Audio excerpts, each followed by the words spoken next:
Mom, check my bag. I couldn't go on the school trip I was so excited about.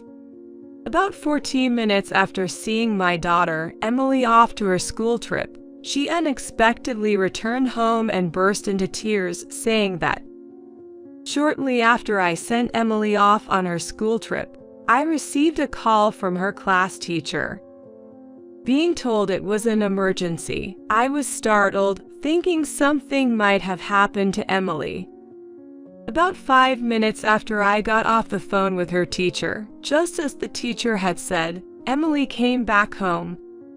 The reason Emily came back home was something in her backpack. When I checked, I found that her brand new change of clothes and other items were wet and discolored. I found out that my mother-in-law, Mary, had gone to the school and done something.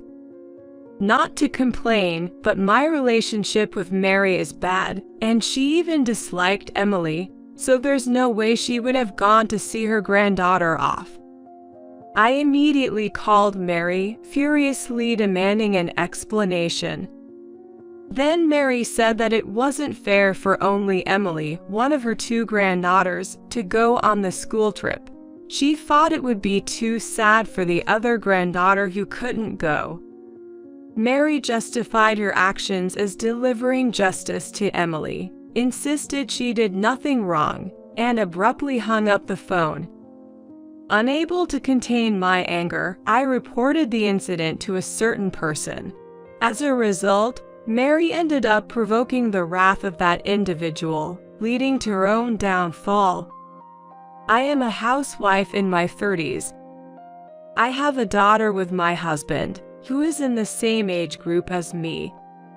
Emily, who turned into a 6th grader this year, has been looking forward to her school trip for quite a while.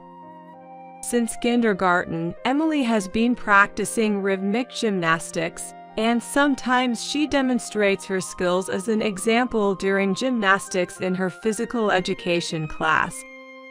Emily, who once appeared in the local newspaper for participating in a competition, has become somewhat of a local celebrity. Once a year, there is a showcase in physical education class where each student presents his or her own creative gymnastics routine. When the time for the showcase arrives, it's so popular that students from other classes also come to watch. Despite her popularity, Emily has never been overconfident or boastful about it. Whenever asked for help, she willingly spends time with her friends, offering advice and assistance until they are satisfied. I'm grateful she has grown up to be such a considerate person. My husband and I married for love, but since the beginning of our marriage, it's been a series of never-ending problems. The issues aren't with my husband, but rather because of Mary's behavior. She believes I stole her precious son and has been causing trouble for me because of it.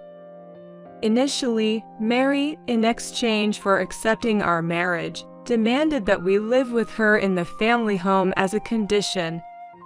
My husband had moved out of his family home to live alone when he went to college, and I was in a similar situation. Therefore, we had decided not to live with either set of parents, but to live on our own instead. Of course, we agreed that if either of our parents ever needed care or assistance due to health or other reasons, we would discuss and address the situation then. Given our perspective, we communicated that we couldn't immediately agree to the matter of living together. We could have declined right away, but we were concerned about upsetting Mary and worsening our relationship with her. Then, my father-in-law, who was present at the time, spoke up, saying that it would be too harsh to expect the young couple to live with the in-laws. He proposed that it would be better to let us live alone for a few years, offering us a lifeline in the situation. Taking advantage of that, my husband skillfully convinced Mary, and at that time, the discussion of living together was dropped. After we got married, Mary kept bringing up the idea of us living together. Usually, if a parent-in-law wants to live together, he or she at least tries to be pleasant to his or her daughter-in-law, but she was the opposite. You're young and a housewife. Must be nice. When I was your age, I worked part-time to help with the finances. I bet you keep the house immaculate. Then what's this mess? She would come over when my husband was away, find faults in everything, and leave after criticizing. When my husband was out on overnight business trips, she would stay over, claiming it was too dangerous to go back at night, forcing me to endure her endless sarcasm. I developed mild neurosis due to her excessive interference. When my husband realized it was because of her, he confronted her firmly, assuring me we would never live together. Thanks to my husband and father-in-law, they kept her at a distance, and I started to recover. Soon after, I found out I was pregnant. I was anxious about her meddling again, but she was preoccupied with my sister-in-law, Kate, who was also pregnant at the same time, and showed no interest in me. She ignored my pregnancy and birth, favoring Kate and giving her grand gifts, while barely acknowledging ours. Years went by peacefully. Our daughter grew up to be strong, honest, and full of justice. Mary believed that our not living with her precious son was my doing, that I had brainwashed him. As our daughter grew and resembled me more than my husband, at family gatherings, Mary would cold shoulder her. In contrast, she adored my niece, who looked just like Kate as a child. She would give gifts to my niece for Christmas, but not to Emily. My father-in-law would secretly give one to Emily, but if he's caught doing so, she would snatch it away, saying, I won't give anything to the child of the woman who stole my son. When confronted by my husband or father-in-law in front of the kids, she dramatically claimed we were all ganging up on her. Emily gradually realized she was disliked by her grandmother. But she never became resentful. I'm so grateful for how well she's grown up. Just before Emily's preschool graduation, Kate got divorced and took custody of her daughter. The divorced Kate, along with my niece, moved in with my in-laws. My niece then ended up in the same school district and elementary school as Emily. They were in the same grade. My niece and Emily are in different classes, yet my niece often comes to see Emily. She frequently borrows school supplies and personal items that each student is supposed to have. I realized this because Emily's stationery was running out unusually fast. I initially suspected it might be bullying, with her things being hidden or thrown away, but it wasn't the case. Naturally, if two people share something, it runs out faster. I was relieved to learn it wasn't bullying, but I couldn't shake off this nagging feeling. I wondered if this was also a form of harassment from Kate. Mary didn't like me and Emily, often making our lives difficult with her constant nagging and harassment. Especially after Kate got divorced and moved back in with my in-laws, there were frequent incidents that seemed like she was contacting me just to make snide remarks. How can someone as impressive as you be my brother's wife? You'll definitely be dumped eventually. Kate seems to think highly of herself as a capable woman. Despite her own failed marriage, she would go out of her way to tell me that I too would inevitably be left by my husband. As irritating as it was, I tried to ignore her, thinking she was just envious of our seemingly happy family. However, the thought of her extending her spiteful behavior towards Emily was something I didn't want to consider. I told myself that I might be reading too much into it.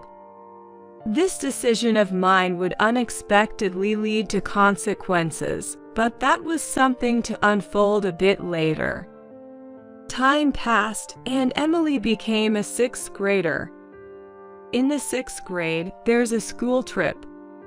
Emily had always been excited about it, especially each time she brought her savings for the trip to school. Now that she had reached the grade when the trip would finally happen, we frequently discussed where they might go in our conversations as a family. When it came to my own school days and my husband's, our daughter became curious about our school trip experiences as soon as the schedule and location were decided. Once our daughter brought home a note from school asking each family to prepare for the upcoming school trip, she and I began to prepare little by little. While she was excited and upbeat, I felt a bit worried. Recently, there had been an incident in her class, and the parents of the children involved were called in. Emily often remarked, "Why are the boys in my class so foolish?" showing her concern about the misbehavior of some rambunctious boys. By 6th grade, it's common for girls to start showing physical changes, and some more developed girls even start wearing training bras around 4th or 5th grade. Emily, being an active gymnast, had a muscular build, so her chest area wasn't particularly mature. However, the school trip guide for parents mentioned being cautious about underwear, as the trip involved several nights' stay and girls would be in separate rooms from boys. It also advised that girls not used to wearing bras should start getting accustomed to them. The guide also contained information about menstruation. These letters from school would inevitably be read by curious children. It seems that some mischievous boys reacted to the words period and bra and started teasing girls who were more physically developed, or harassed them out of sheer curiosity. I had already talked to Emily about the changes her body would undergo as she grew older. Even before the school brought up the issue of underwear, her gymnastics club had discussed it, especially since gymnastics attire tends to be form-fitting, highlighting body lines. The club's discussions included care for girls as they approached puberty. So, I had already taught Emily about the individual differences in growth, and that it's wrong to tease others about their bodies.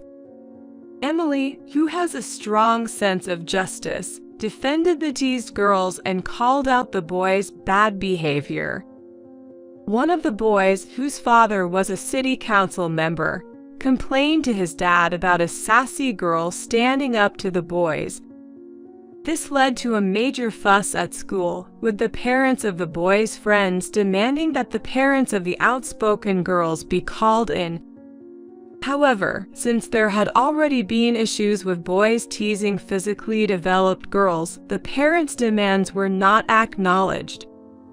The parents of the teased girls even threatened to report the matter to the school board if it happened again, which led the school to adopt a stricter stance towards the boys and their parents. As a result, Emily became even more popular among the girls, seen as a brave and reliable ally. However, when out of their parents' sight, kids can sometimes commit acts that would put even adults to shame. I was really on edge about whether Emily would face any revenge from the boys' group she had a conflict with. Though the teachers, including the homeroom teacher, promised to keep an eye out, my worries didn't just disappear. Contrary to my anxiety, Emily seemed unconcerned, treating it as a thing of the past. We spread out the shopping for the field trip over several days. We couldn't do it on the days Emily had her rhythmic gymnastics classes. During one of these shopping trips, I unexpectedly ran into Kate. At first, I thought I could handle just Kate, but then Mary showed up from inside the store. They were shopping together, but Kate had left the store first out of boredom while Mary chatted with a salesperson. So I ran into Kate first, and shortly after, Mary joined us. Good timing. I heard your daughter's a star in her rhythmic gymnastics class. I don't want any favoritism towards my grandkids. Since your daughter attends that gymnastics club, I want both of my granddaughters to join. But I'm a single mom, so naturally, you'll cover the fees. She even demanded I do the driving. Why should I have to do all that? When I firmly refused, Mary accused Emily of bragging. That cheeky daughter of yours must have bragged to her, who's in another class. Don't look down on us just because I'm a single parent. Saying we can't afford extracurricular activities because we don't have a father figure belittles us. I generally avoided any interaction with Mary and Kate. They demanded I pay the gymnastics fees and drive as compensation. Emily denied saying those things, but Mary yelled, "Children should not butt into conversations between adults." Emily, holding back her frustration, tightly gripped my hand. I couldn't let Emily endure this alone. I said we'd discuss it with my husband and decide. I trust Emily. She wouldn't say such things. I promised to speak with my niece to hear both sides. Announcing that we'd talk to my niece and make a decision, Mary and Kate seemed panicked at the prospect of my husband getting involved. Seizing the opportunity, we left. Once home, I hugged Emily. "I'm sorry for making you go through this," I repeated. She reassured me it wasn't my fault, but deep down, I knew my strained relationship with Mary was a factor. Even if it was caused by Mary's thoughtless words and actions. I briefed my husband when he got home. My husband informed my father-in-law about the situation, and it turned out that Mary and Kate, who were at their family home as well as his niece, were all concerned about what's happening. But I knew Mary and Kate wouldn't be easily deterred. Despite the difficulties, the day of the eagerly awaited school trip arrived. Despite checking everything the night before, I still asked Emily if she forgot anything. With a smile, Emily reassured me, "It's all good, Mom. We've checked everything together several times," and then she left the house with a light step. It's just about a 5-minute walk to the school. The kids were traveling by chartered bus, stopping at rest areas on the way. While doing household chores, I kept glancing at the clock, thinking, she must be boarding the bus by now, right? It's almost time for them to leave on schedule. I just couldn't help but worry. I was reminiscing about how, when I was Emily's age and went on my school trip, my mother must have felt the same way after sending me off, oblivious as I was, having fun with my friends. Just as I was lost in these thoughts, the house phone rang at an unusual time. Just 14 minutes after Emily left, I received an unexpected call from her teacher. When I was told something unexpected had happened, my heart raced, fearing Emily might have been in an accident. But as I listened to her teacher's relatively calm voice, I began to understand the situation. Emily had to come back home due to some circumstances. If I could quickly replace some items in her bag and drive her to a specified station, she could catch up with the chartered bus. After thanking the teacher for their thoughtful consideration and hanging up, I quickly found suitable replacements for the items she was supposed to take on the trip. As I was in the middle of changing clothes, Emily returned home, crying. I knew some of the details from the teacher, but seeing Emily's state was different from what I had been told. Just 14 minutes earlier, she had left the house looking bright and energetic. The only difference now was her tears instead of a smile. I asked her what happened, and she told me to look inside her backpack. When I checked, I found the interior slightly damp, though not enough to seep through to the exterior. The backpack, originally waterproof, had been further sprayed inside by my husband, anticipating any unforeseen events. Fortunately, only the inside of the backpack was wet, as the waterproofing held up, affecting only the items that weren't waterproof. Emily, crying, told me that Mary had come to see off her cousin and had poured juice into her backpack. Aware that her own grandmother didn't like her, Emily assumed she had come to see off her cousin, not her. So, engrossed in conversation with her friends from the same group, she didn't notice Mary standing behind her. It was her friend who was talking to her that noticed and said, "Hey, there's an unknown old lady touching your backpack." By the time she turned around, something had already been put in, and when she checked, she found the inside of her backpack was wet. Emily, understandably upset, confronted Mary, but she dismissed it as an accidental spill and left. I reassured Emily, telling her I would speak to Mary and encourage her to reset her mood and enjoy the school trip. I prepared a smaller backpack I normally use, filling it with substitutes for the original items and new spare clothes we had bought as reserves. Emily, regaining her spirits, helped me pack quickly, and we hurried to the car to drive to the designated station. We arrived before the bus, which had been caught in a bit of traffic. The bus made a special stop just for her, which we were grateful for. Emily boarded the bus, was greeted by her friends, and waved at me multiple times as she set off on the school trip. After watching the bus Emily was on disappear from view, I returned home, and before finishing up the remaining household chores, I called Mary to protest. I knew getting emotional would play into her hands, so I had to stay calm and composed while making my protest. Before picking up the receiver, I took several deep breaths. As I called her, Mary answered after a couple of rings. I calmly demanded an explanation for her actions with Emily's backpack. She's one of my 2 granddaughters, and it just seemed so unfair for only one to go on the trip. I thought you wouldn't listen to anything I said, so I wet the items in her backpack to prevent her from going. Isn't it your lack of concern to blame here? Shouldn't you realize that? What was this woman saying? That was my reaction upon hearing Mary's excuse.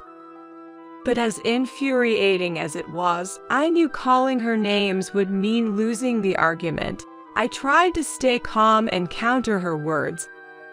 But then she abruptly ended the call, claiming she had to go out. I wasn't even aware that my niece couldn't go on the school trip.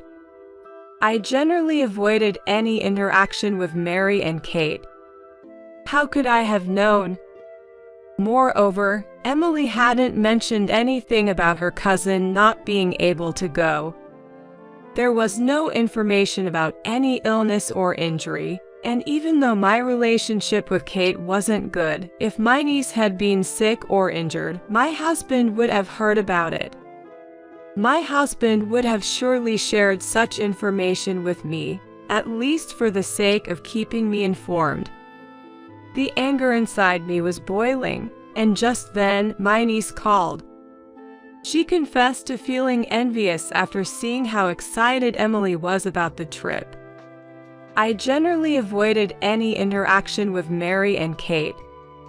However, she was told by her mother that she couldn't go because they hadn't made any payments for the trip.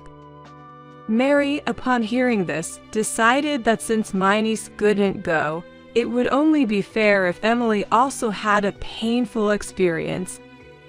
She had said this the night before, but my niece never thought she'd actually prevent her from going. My niece apologized to me. It turned out she didn't know they weren't making payments. Kate had told her that the trip was fully paid for and that she didn't have to worry about anything. So, my niece believed what she was told, but as the school trip drew near, she was confronted with the fact that no payment had been made. What a cruel thing for Kate to do. There were children in Emily's class who, for various reasons, couldn't attend the trip. When I was a child, there were also kids who didn't participate in school events due to illness or religious reasons. I had told Emily not to ask such children why they weren't going. I assume my niece's teacher, trying to be considerate, didn't pursue the unpaid fees for the school trip. If they had, my niece would have questioned it, and my father-in-law, who lives with them, would have noticed. I couldn't forgive Kate for imposing such a burden on her child. I had been avoiding them, but this time I couldn't just let it go. I decided to take action, not just for my niece, who had apologized to me, but also to give them a piece of my mind. I reassured my niece that it wasn't her fault and that this was an adult problem. That evening, when my husband came home from work, I explained everything that had happened. He immediately contacted my father-in-law, and we shared the whole story. My father-in-law, still working and in his late 50s, regretted not noticing the issue with the trip and apologized. He was quite shocked to learn that no payments had been made for the school trip. My husband was furious that Mary had gone to such lengths to harass our daughter at school. He apologized to me, regretting that he could have adjusted his schedule to drop our daughter off at school, thinking that if he had been there for the send-off, he might have been able to stop Mary's wrongdoing. It's hard to imagine Mary, who had never been involved in school events, would show up for a send-off. The resolution left a lot to be desired. However, my father-in-law wasn't done yet. After our conversation, he woke up Mary and Kate to give them a piece of his mind. This lecture apparently went on until the early hours of the morning, leading them to call us before dawn as a form of retaliation. How do you like being woken up? Because you snitched to Dad. Mom and I got an earful of nagging from him.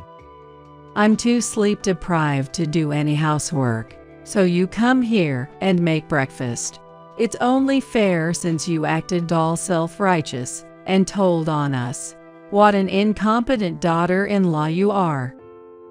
However, I had only answered the phone out of reflex to the ringing and was half asleep throughout their complaints, eventually falling back asleep. Seemingly taking my mumbled responses seriously, Mary thought I was coming over to make breakfast and didn't prepare anything for my father-in-law. This led to him getting upset, wondering if his lecture hadn't been enough, and rushing to make breakfast himself. In her haste, she made extremely salty scrambled eggs, and my father-in-law apparently commented that a wife who can't even make proper eggs and only knows how to get others in trouble is useless, almost like declaring a divorce. My husband thinks that this incident has finally gotten to Mary, and she might quiet down for a while. I hope so. Given all the times Mary has caused trouble, I wonder if just the threat of divorce would be enough to calm her down. But in reality, as my husband predicted, there were no more sarcastic calls from Mary or Kate, and we had peaceful days until Emily returned from her school trip. She couldn't stop talking about her trip, and during dinner, I had to remind her to either eat or talk. She excitedly shared her experiences, with gestures and all, right up until bedtime. She had only a limited amount of pocket money for the trip, but still bought souvenirs for us. She even thought of her cousin who couldn't go. Emily had noticed her cousin's absence and asked why. The teacher, not revealing the true reason of unpaid fees, simply said she fell ill suddenly. Hearing this, Emily bought matching keychains in different colors for her. I told her that her cousin was feeling better and would be back at school. I believe sometimes it's okay to tell a kind lie for someone's sake. A few days later, my father-in-law called us for a talk. The revelation about the unpaid school trip fees led him to contact Kate's ex-husband. My father-in-law had been unaware of their divorce's reason. He apparently avoided the issue because he felt it was a matter between the couple. However, seeing the financial struggles of Kate and Miney's, he reached out to see if the ex-husband could contribute even a little in child support. The truth he learned was far different. The divorce was due to Kate's terrible spending habits, which her ex-husband couldn't tolerate any longer. He had initially planned to take custody of Miney's, thinking Kate was incapable of single parenting. However, she adamantly refused to let go of her daughter, so he gave up custody in exchange for the divorce. He was desperate to leave her. The ex-husband had been faithfully paying the agreed child support, including separate amounts for school fees.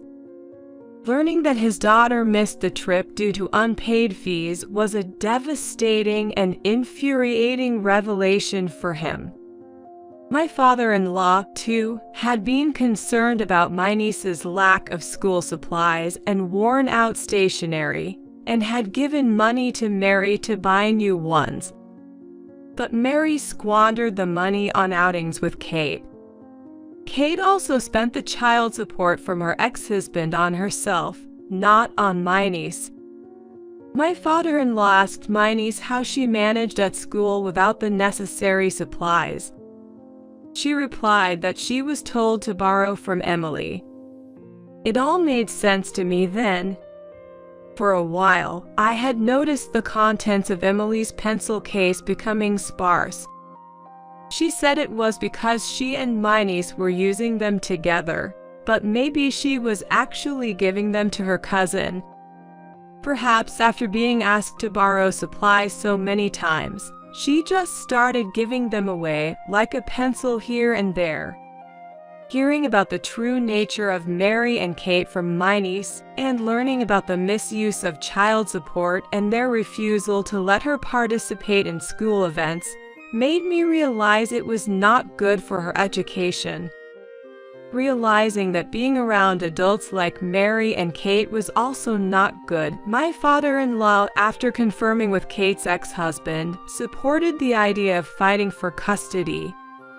If one party is stubbornly resistant, such disputes can automatically lead to court.